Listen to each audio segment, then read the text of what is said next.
Hello दोस्तों, एक बार फिर स्वागत है आपके अपने यूट्यूब चैनल मऊखेरा आरपीएम पर। आज फिर आप सबके बीच एक न्यू अपडेट और एक नए फैक्ट के साथ इम्पोर्टेंट फैक्ट लेकर आए हैं। जो भी छात्र गणित के क्षेत्र में बहुत ही कमज़ोर हैं उनके लिए हम एक नई क्लास लेकर आए हैं। आप इस क्लास को ज़्यादा से ज़्यादा शेयर करें जिससे उन छात्रों की मदद हो सके जो गणित के क्षेत्र में बेहद ही कमज़ोर हैं और वो कंपटीशन से दूर भाग रहे हैं कि गणित बहुत कठिन होती है। उनके लिए यह क्लास बहुत ही किफ़ायती हो सकती है। तो कुछ इम्पोर्टेंट फैक्ट हैं जो आपकी गणित को बेहतर बना सकते हैं। तो इन पॉइंटों के आधार पर आप अपनी गणित को बेहतर बना सकते हैं।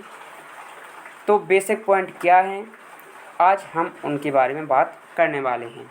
तो सबसे पहले एक इम्पोर्टेंट फैक्ट है, किसी संख्या में 0 से गुणा किया जाए तो क्या उत्तर आएगा।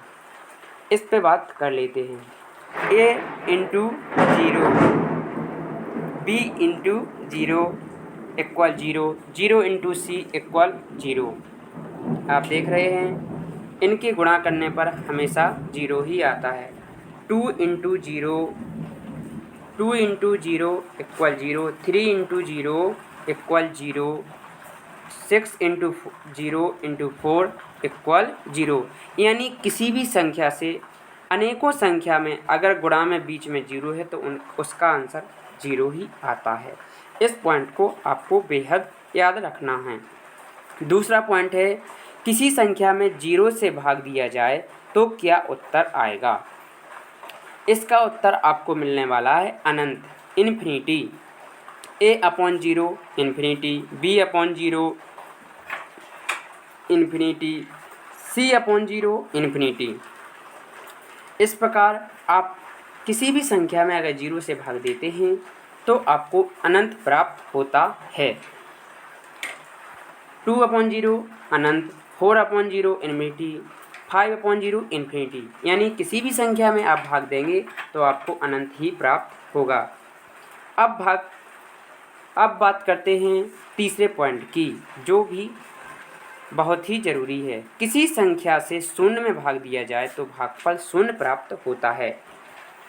तो आप देखते हैं किसी संख्या से 0/a equal 0, 0/b equal 0, 0/9 equal 0, 0/97 equal 0। इस प्रकार आपको 0 ही आंसर प्राप्त होगा। 0 में कितनी ही बड़ी संख्या से आप भाग देंगे तो आपको 0 ही आंसर प्राप्त होगा। अब बात कर लेते हैं चौथा पॉइंट क्या है। किसी संख्या की घात शून्य होने पर उसका मान हमेशा 1 होता है। आप देख रहे हैं 17 की पावर 0 इक्वल 1, यानी 17 की पावर घात अगर 0 है तो उसका मान 1 होता है हमेशा। आप बड़ी से बड़ी संख्या भी देख सकते हैं, 489 की घात 0, उसका आंसर 1 होगा। 1089 की घात 0, उसका आंसर 1 होगा।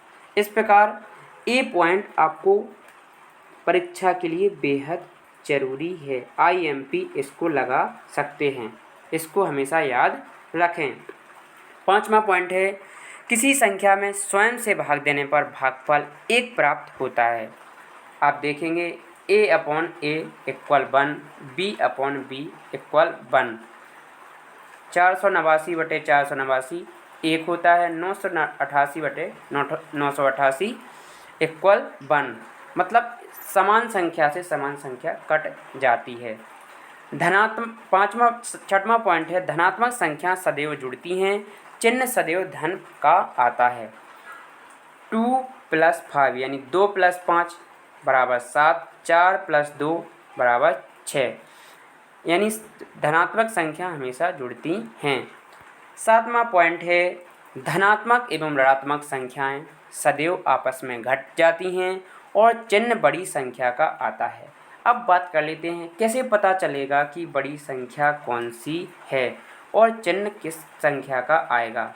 यहाँ पर देखेंगे +5 माइनस का 7 इक्वल -2, यानी यहाँ पर संख्या बड़ी क्या है 7, उसके सामने आपको साइन दिख रहा है माइनस का, आप देख रहे हैं माइनस का साइन है, तो इसका आंसर माइनस ही आएगा। इसी प्रकार 9 - 11 इक्वल -2, तो इसका आंसर भी -2 आएगा। 17 - 9 इक्वल 8, इसका आंसर 8 इसलिए आया है क्योंकि इसमें प्लस संख्या का साइन जो है, यहाँ पर 17 संख्या बड़ी है, यहाँ पर प्लस साइन छुपा हुआ है, इसलिए प्लस का 8 आया है। लास्ट में 8 नंबर का जो पॉइंट है उसके बारे में भी हम बात कर लेते हैं।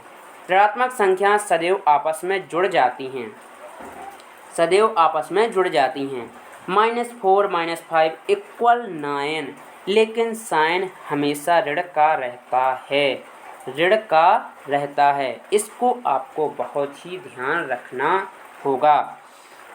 अब बात करते हैं -5 - 6 इक्वल 11, यानी माइनस माइनस की संख्याएं जुड़ती हैं और साइन हमेशा माइनस का ही आता है। इस प्रकार 8वां, जो कि बहुत ही इम्पोर्टेंट पॉइंट है सभी कमज़ोर छात्रों के लिए, इसकी सहायता से आप अपनी गणित को बेहतर बना सकते हैं। अब बात कर लेते हैं 9वां जो पॉइंट है गुणा का। साइन इंटू, आप चिन्हों का गुणा कैसे करेंगे। प्लस इंटू प्लस हमेशा प्लस होता है। 4 × 3 equal 12, plus into minus always minus आता है, हमेशा माइनस का साइन ही आएगा। 6 × -12 इक्वल -12, यानी साइन माइनस का ही आएगा। इक्वल में minus into plus equal minus, यानी प्लस इंटू माइनस या माइनस इंटू प्लस हमेशा माइनस का साइन ही रहता है। -7 × 2 इक्वल -14। अब बात कर लेते हैं 10 पॉइंट, 10वां पॉइंट, जो कि अंतिम पॉइंट है और बहुत ही ज़रूरी सभी कॉम्पिटिटिव छात्रों के लिए जो प्रतियोगी परीक्षाओं की तैयारी कर रहे हैं। आपका गणित कमज़ोर है तो इन पॉइंटों को बेहद ध्यान रखना होगा। अगर माइनस का गुणा सम एवन यानी सम बार होता है तो प्लस आता है, और अगर माइनस का गुणा विषम बार होता है तो हमेशा माइनस आता है। अब इसको हम एग्जाम्पल के आधार पर समझते हैं। 3 - 3 × 2 × -2 × 2, यानी 2 बार माइनस आया है, तो एवन यानी सम है, तो इसका आंसर 24 प्लस का आएगा। अब बात कर लेते हैं नीचे वाले पॉइंट का। 6 × -1 × -2 × +1, यानी 2 बार आप देख रहे हैं, 2 बार यानी सम बार आया है, इसलिए प्लस का आंसर आएगा। अब बात कर लेते हैं विषम यानी विषम ऑड। -1 × 2 × -3 × -2, यानी 3 बार माइनस आया है, इसे ऑड यानी विषम बार कहते हैं, तो इसका आंसर माइनस आएगा। और इन संख्याओं का गुणनफल यानी 3 × 6, 6 2 या 12, वो भी माइनस में आएगा। -2 -3 -1 प्लस का 1, यानी माइनस कितने बार आया है इसमें, विषम यानी 3 बार, 3 विषम संख्या होती है, तो इसका आंसर माइनस में ही आएगा। तो आज हम आपके सामने कुछ बेसिक पॉइंट के साथ उपस्थित हुए थे, जो आपके लिए बहुत ही किफ़ायती रहे होंगे। आशा करते हैं हमारे द्वारा दी गई जानकारी आपको बेहतर साबित होगी। अगर आपको ये पॉइंट हेल्पफुल रहे हों तो इस वीडियो को ज़्यादा से ज़्यादा शेयर करें, जिससे उन छात्रों की मदद हो सके जो छात्र इस क्षेत्र में बहुत ही कमज़ोर हैं। और साथ में ही लाइक का बटन दबाना ना भूलें, जिससे आने वाले अपडेट आपको सबसे पहले प्राप्त होते रहें। आज के लिए बस इतना ही। मिलते हैं नई वीडियो के साथ, कुछ नए पॉइंटों के साथ। हमारे चैनल को लाइक सब्सक्राइब करना ना भूलें। जय हिंद, जय भारत।